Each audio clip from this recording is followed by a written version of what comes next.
Hi everyone, welcome back to another video from Crypto Basics. In this video, we will be learning how to redeem a CoinEx voucher.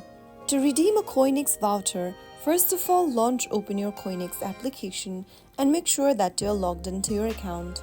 Once you're inside the home page, go ahead and tap on your profile icon at the top left corner. Now, click on your Voucher Center button from the expanded menu and click on the Redeem Voucher button at the bottom.